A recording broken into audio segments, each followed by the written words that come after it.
ఒక గొప్ప చాలామంది మాట్లాడారు. రమణమూర్తి లాంటి వ్యక్తి నాకు చాలా చాలా ఆశ్చర్యం కలిగింది. ఆయన చాలా తక్కువ సమయంలోనే ఎంతమంది హృదయాల్ని గెలుచుకున్నాడు అనేటువంటిది. చాలా తక్కువ సమయంలో పరిచయంలోనే ఆయన ఎంతోమంది హృదయాలలో ఒక తిరుగులేని విధంగా తన సిద్ధాంతాన్ని ఎలా దాన్ని పాదుకొల్పాడు అనేటువంటి చూసి చాలా ఆశ్చర్యం కలిగింది. మిత్రులారా, రమణమూర్తి ఒక వ్యక్తి కాదు. రమణమూర్తి అనేటువంటి నేను ఐఎమ్ రమణమూర్తి. కశ్యపరెడ్డి ఉన్మాదులారా, మీరు అనుకుంటున్నారు రమణమూర్తి ఒక వ్యక్తి కాదు, ఒక శక్తి. రమణమూర్తి ఒక వ్యక్తి కాదు, ఒక శక్తి.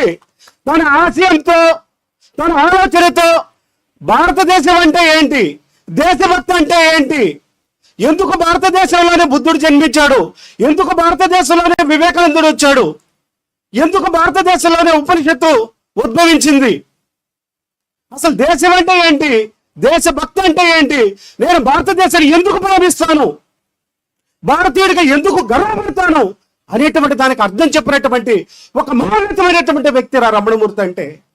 రమణమూర్తి ఏ రకంగా నువ్వు నిర్మూలించగలవు, రమణమూర్తి ఏ రకంగా నువ్వు లేకుండా చేయగలవు. రమణమూర్తి అంటే భారతదేశం, రమణమూర్తి అంటే ఒక అశ్వాకుల్లా ఖాన్, రమణమూర్తి అంటే ఒక భగత్ సింగ్, రమణమూర్తి అంటే ఒక అల్లూరి సీతారామరాజు. ఆయన చెప్పారు కదా, నేను చనిపోతే నా రక్తం నుంచి 100,000 మంది పుట్టుకొస్తారని. ఆల్రెడీ పుట్టుకొచ్చారు రమణమూర్తులు. రమణమూర్తి ఎక్కడ ఆపగలవు నువ్వు? భారతదేశం కానీ కూడా మీరు అడ్డుపడతా ఉన్నారు. భారతదేశం అంటే మహాత్మా గాంధీ, భారతదేశం అంటే అష్ఫాకుల్లా ఖాన్, భారతదేశం అంటే మహాత్మా గాంధీ ఒక అష్ఫాకుల్లా ఖాన్. శిరము ఇచ్చిన కోరిక ఇప్పుడు పొంగుతున్నది మా మదన్, చూడవలన హంతకుడి ఆయుధముల్లో సత్తమెంత అనేటువంటిది మాట ఇచ్చినటువంటి మనిషిరా రమణమూర్తి అంటే. శిరము కాపాడిన పోవును, నరికినితో శోభించును అనేటువంటి మాట ఇచ్చినటువంటి మనిషి రమణమూర్తి అంటే. భారతదేశం మట్టి పుట్టించినటువంటి ఒక మహోన్నతమైనటువంటి శిఖర భారతం అంటే. దుర్మార్గుడా, ఏమనుకుంటున్నావు నువ్వు, ఏమనుకుంటున్నావు నువ్వు రమణమూర్తి అంటే? అరే బచ్చా, తెలియక నువ్వు చాలా మంది రాత్రంతా ఫాలో చేసి బాధపడ్డారు, ఏడ్చారు. ఏమనుకుంటున్నాడు వాడు? రమణమూర్తి అంటే ఎవరు? నువ్వు పుట్టించగలవురా ఎదుటి మనిషిలో కన్నీళ్ళని? నువ్వు పుట్టించగలవు ఎదుటి మనిషిలోంచి కన్నీళ్ళని? నువ్వు పుట్టించగలవు అవతల వాటి నరాల్లో దేశభక్తిని? భారతదేశం అంటే ఇది. దేశ సమైక్యత కోసం, దేశ సమైక్యత కోసం తన జీవితాన్ని పరంగా పెట్టాడు రా మూర్ఖుడా. తెలుసుకో, నీకు నిజంగా దేశభక్తి ఉందా? రమణమూర్తి పాదాక్రాంతుడు అవుతావు. నీకు నిజంగా హిందూ మతం అంత ప్రేమ ఉందా? వేదాల మీద, ఉపనిషత్తుల మీద, పురాణాల మీద నీకు భక్తి భావం గౌరవం ఉందా? కన్నీళ్లతో రమణమూర్తి పాదాలను కడుగుతావురా మూర్ఖుడా. ఈరోజు హిందూ మతాన్ని సహస్రాబ్దాలుగా హిందూ మతం ఏదైతే ప్రవచిస్తుందో, వివేకానందుడు ఏ విలువ అయితే ప్రపంచ దేశాలకి వెలుగులు విరజిల్లాడో భారతదేశ సౌభాగ్యాన్ని, భారతదేశాన్ని ఏ రకంగా మహానీయులు పునీతం చేశారో ఆ వరుసలో పుట్టినటువంటి మహోన్నతుడు రమణమూర్తి అంటే. ఒక రామకృష్ణ పరమహంస, ఒక వివేకానందుడు. మూర్ఖుడా, నీకు తెలియకపోతే, నీకు అజ్ఞానంతో కళ్ళు మూసుకపోతే విను రమణమూర్తి గారి ప్రసంగాలు, తెలుసుకో రమణమూర్తి గురించి. ఇవాళ ఒక వ్యక్తి కాదు, లక్షలాది మందిని ఆవహించినటువంటి ఒక శక్తి రమణమూర్తి. మీరు అనుకుంటున్నారు ఒక వ్యక్తి అని, మీరు అనుకుంటున్నారు రమణమూర్తిని ఒక వ్యక్తి అని. ఇక నుంచి చూస్తారు మీరు, ఇప్పుడు దాకా చూశారు మీరు. అరే ఎన్నో వందల వేల మంది నాస్తికులని చెప్పబడుతున్నటువంటి వాళ్ళు, కమ్యూనిస్టులని చెప్పబడుతున్నటువంటి వాళ్ళు, హిందూ మతం అంటే ఏంటో తెలియకుండా అజ్ఞానంగా చులకనగా మాట్లాడినటువంటి వాళ్ళు ఇవాళ Ramanamurthy Hindus for plurality and equality అని చెప్పి మాట్లాడుతున్నట్టు మాటలకు పరవశలైపోతున్నారు. ఇదా హిందూ మతం? ఇంత విశిష్టత ఉందా హిందూ మతంలో? ఇంత విద్వేషరహితమైనటువంటిదా? ఇంత సమానత్వం గురించి ఉందా హిందూ మతంలో? మాకు తెలియదా ఇప్పుడు దాకా అని చెప్పి వందల వేల మంది మేధావులు ఇవాళ సలాం కొడుతా ఉన్నారు. ఇది మార్గం అంటే, ఇది పోరాటం అంటే, మార్గం అంటే, ఇది భారతీయత అంటే, ఇది దేశం అంటే. రామణమూర్తి గారు చెప్పారు కదా, మూర్ఖుడా. ఆయన చెప్పాడో తెలుసా? ఈ ప్రపంచంలో నేను ఏ మూల పుట్టినా భారతదేశాన్ని ఎత్తుక్కుంటూ వచ్చేటువంటి వాడిని. ఈ ప్రపంచంలో ఏ మూల పుట్టినా నేను భారతీయుడిగా ఉండడానికి ఇష్టపడేటువంటి వాడిని. భారతదేశంలో పుట్టాలని ఈ దేశాన్ని ప్రేమించడం కాదు, భారతదేశంలో ఉన్నానని ఈ దేశం గురించి నేను గర్వంగా భారతీయుడిని చెప్పుకోవడం కాదు. భారతీయ విలువలు, భారతదేశం ఏ విలువలకైతే ప్రాతిపదికన ఉందో ఆ విలువలకి నేను భక్తుణ్ణి, నేను భారతీయుని మాత్రమేనటువంటిది ఆయన చెప్తే ఎవరి మీద దాడి చేస్తావు నువ్వు? ఎవరి మీద దాడి చేస్తావు? ఎన్ని విషయాలకు ఆయన సమన్వయం చేశాడు, ఎన్ని విషయాలకు ఆయన సమన్వయం చేశాడు. ఈరోజు ఎవరైనా మాట్లాడగలరా?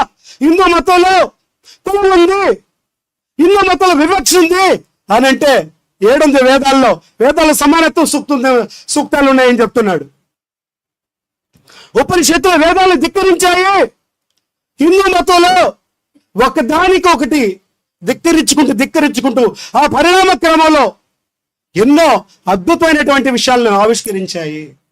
ఉపనిషత్తులు అనేటివి ప్రతి మనిషికి, మానవులంతటికీ అందాలని చెప్పి, ఇది సిద్ధాంతం, ఇది మూఢభక్తి కాదు. అద్భుతమైనటువంటి ఫిలాసఫీ భారతదేశంలో ఉంది. నిన్ను వల్ల నీ పొరుగువాడిని ప్రేమించాలని జీసస్ చెప్పాడయా? ప్రపంచం అంతా కూడా ఆశ్చర్యపోయింది. మేధావులు, తత్వవేత్తలందరూ కూడా ఎందుకు ప్రేమించాలనేటువంటి దానికి ఆన్సర్ చెప్పలేకపోయారు. వాళ్ళకి ఎందుకు ప్రేమించాలో రామణమూర్తి గారు చెప్పాడు. వివేకానంద చెప్పాడంటే ఏమంట, నువ్వు నీ పొరుగువాడు ఒకటే అని అన్నాడు. నువ్వు నీ పొరుగువాడు ఒక్కటే, అందుకే నువ్వు నీ పొరుగువాడిని ప్రేమించాలి, వాడు సోదరుడు. నారాయణ గురు లాంటి మహానతుడిని ఎవరు పరిచయం చేశారు? ఎంతమంది వీరులను ఆయన తీసుకొని వచ్చాడు, ఎంతమందికి ఆయన జీవితాన్ని ఇచ్చాడు, ఎంతమందికి ఈరోజు జీవితానికి అర్థాన్ని తెలుసుకున్నారు. అరే మూర్ఖుడా, నీలాగా పార్టీలు కాదు, నీలాగా వసూలు కాదు, నీలాగా ఉన్మాదం కాదు, నీలాగా అవతల మనిషి మీద నచ్చకపోతే దాడి చేయడం కాదురా. నమ్ముకున్న సిద్ధాంతానికి, ఆశయానికి ఎట్లా సమర్పించుకోవాలి ఆ ఖడ్గానికి అనేటువంటిది నేర్పాడురా. ఇది భారతీయత అని చెప్పాడు ఆయన. ఆ రోజు బ్రిటిష్ వాళ్ళు భగవద్గీత చాలా విప్లవకరమైనటువంటి పుస్తకం, దీంట్లో ప్రతిఫలం లేకుండా పోరాడమని చెప్తా ఉంది, దీంట్లో ఫలితం మీద ఆసక్తి వదిలి నువ్వు కర్మ చేయమని చెప్తుందని వాళ్ళు ఆ రోజు బ్యాన్ చేయాలనుకున్నారు. ఈరోజు భగవద్గీతలో అట్లా విప్లవకరమైనటువంటి విషయం ఉందని ఎవరైనా చెప్పగలరా? ముస్లింలు అది చేశారు, క్రిస్టియన్లు అది చేశారు, మా మతం తగ్గిపోతుంది. నీకు దమ్ముంటే నీ హిందూ మతం నువ్వు కాపాడుకోవాలంటే గడప లోపల కులం, గడప దాటితే హిందువులని కాదురా. ఎక్కడుంది కులం? ఎక్కడ చెప్పారు? నీ బతకరిందా వత్తి? ఎక్కడ అసమానత్వం ఉంది? చవట దద్దమ్మలు మీరు, పొట్టకొస్తే అక్షరం ఒకసారి రాదు మీకు. మూర్ఖులారా ఆయన చెప్పాడు. చిన్నప్పుడు భయం వేస్తే చాలీసా ఆంజనేయుల మంత్రం, ఆంజనేయులు తలుచుకుంటే దయ్యాలు పారిపోతారు. మీరు రౌద్రమైనటువంటి రాముడు బొమ్మేస్తారు, సౌమ్యుడు ఆయన. రౌద్రమైనటువంటి ఆంజనేయులు బొమ్మేస్తారు. ఎవరో చెప్పింది మీకు మతంలో ఉందని? మీరు అనుకుంటున్నారా హిందూ మత ప్రతినిధులని? హెచ్పి ఉంది ఇక్కడ. Hindus for plurality and equality అని చెప్పి హిందూ మతంలో ఉన్నటువంటి బహుళత్వం గురించి మాట్లాడడానికి, హిందూ మతంలో ఉన్నటువంటి సమానత్వం గురించి మాట్లాడడానికి ఎస్ ఇవాళ ఒక బేస్ రెడీ చేశాడు రమణమూర్తి. ఒక బేస్ రెడీ చేశాడు. ఆ బేస్ మీద భవిష్యత్తు భారతదేశం 100 సంవత్సరాలు ఉండడానికి నువ్వు కాదు. సిగ్గు లజ్జ పొరు పోట్లేదు బయట దేశాలలో. ఈ దేశ ప్రధానిగా ఉన్నటువంటి వ్యక్తి బయట దేశాలకు వెళ్తే ప్రశ్నిస్తే పాల్గొనేటువంటి వాడు మన దేశానికి ప్రతినిధి. ప్రశ్నకు పాల్గొనేటువంటి వాడు మన దేశానికి ప్రతినిధి. ప్రశ్నకి ఎదురొట్టి నిలబడి దానికి సమాధానం చెప్పగలిగినటువంటి వాడే నిజమైన భారతీయుడు. రమణమూర్తి భారతీయుడు. రమణమూర్తి ఆవాహనలు చేసుకున్నటువంటి ప్రతి వ్యక్తి కూడా భారతీయుడు. మీరు అనుకుంటున్నారు రమణమూర్తి ఒక్కరని, మీకు తెలియదు.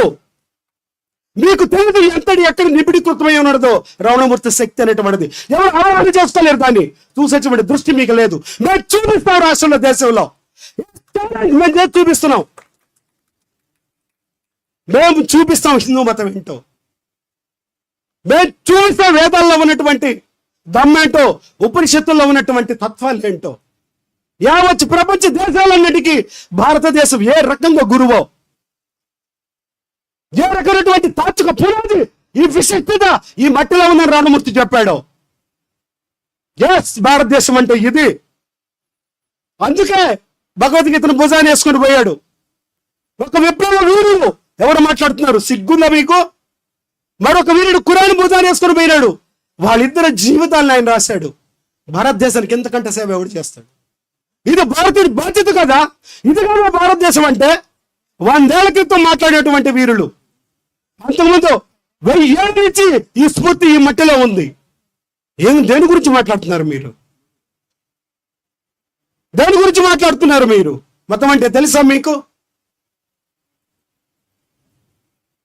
ఇక ఆయన తీసుకొచ్చినటువంటి మార్పులు, ఇవాళ మేధావులు, ఇవాళ రచయితలు రమణమూర్తి మార్గాన్ని తీసుకుంటా ఉన్నారు. మొత్తం ఆంధ్రప్రదేశ్, తెలంగాణ రాష్ట్రాలు ఎవరి ఆలోచనలో విస్ఫోటనాలు జరిగినాయి, ఎవరి మెదడులో బాంబులు బేలాయి. ఇవాళ నిర్మూలన అయిపోయిన వాళ్ళ సిద్ధాంతాలన్నీ ఇవాళ ఏది రమణమూర్తి మాట్లాడాడో 25 ఏళ్లగా, ఇవాళ అదే సిద్ధాంతం దేశాన్ని ఎలబోతా ఉంది. అదే సిద్ధాంతం ఇవాళ భారతదేశాన్ని మరొకసారి ఆవిష్కరించుకోబోతా ఉంది. ఏం తెలుసు మీకు దేశం గురించి? ఏం తెలుసు మీకు మతాల గురించి? మతాల సమన్వయం వివేకానందుడు చెప్పాడనేటువంటి మాటని 25 ఏళ్ళకి చెప్తా ఉన్నాడు ఆయన. 25 ఏళ్ళగా చెప్తా ఉన్నాడు ఆయన. ఒక్కటి కాదు, ఒక్క విషయం కాదు. నేను ఛాలెంజ్ చేస్తున్నా, భారతదేశంలోనే కదా ప్రపంచ దేశాలు ఎవరైనా వారు ఎలాంటి నేతలైనా రమణమూర్తిని గంట సేపు కూర్చొని మాట్లాడి ఎదుర్కోమని చెప్పి, 1 గంట సేపు రమణమూర్తి గారితో డిబేట్ చేసి మీరు ఎదుర్కోమని నేను చెప్పగలుగుతా. అలాంటి అపురూపమైనటువంటి విశిష్టమైనటువంటి ఒక అద్భుతమైనటువంటి ఫిలాసఫీ కలిగినటువంటి మహోన్నతమైనటువంటి శిఖరం ఆయన. దుర్మార్గుడా, మీరు అనుకుంటున్నారు అయిపోయింది, ఇక మీ చరిత్ర అయిపోయింది, ఇక మీ చరిత్ర లేదు. చరిత్ర లిఖించబోయేది HPE రమణమూర్తిని ఆవాహన చేసుకున్నటువంటి లక్షలాది సైన్యం అనేటువంటి విషయాన్ని మీకు తెలియజెప్తూ మరొక్కసారి అరే బాబు, నియంతలు ప్రశ్నలు ఎదుర్కొని మనం తుపాకులు ఎదుర్కోగలుగుతామని చెప్పాడు ఆయన. నియంతలు ప్రశ్నలు ఎదుర్కోలేరు, మనం తుపాకులను ఎదుర్కోగలుగుతాం. అట్లా ఇవాళ ఆయన మాట్లాడుతున్నటువంటి దానికి ఉండలేకపోయావే, కుర్చీలో కుదురుగా కూర్చోలేకపోయావే. నీ సిద్ధాంతంలో దమ్ముంటే, నీ మాటల్లో ధైర్యం ఉంటే, నువ్వు మాట్లాడేది సత్యమని నువ్వు విశ్వసిస్తే